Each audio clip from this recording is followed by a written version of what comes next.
Hello guys, देखो हम school जा रहे हैं। अभी पढ़ कर आएंगे, तब खेलेंगे, तब खाना खाएंगे, पढ़ेंगे तब।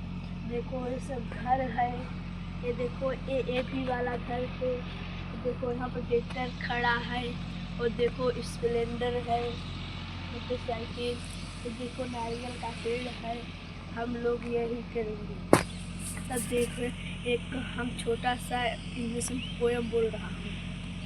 टू सोप a data range by multiple की और column pivot table is a collection on of person, place or thing.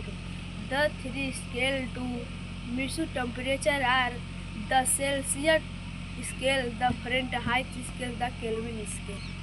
Like करना, कमेंट में फॉलो कर देना, सब्सक्राइब करना। 5 साल के बाद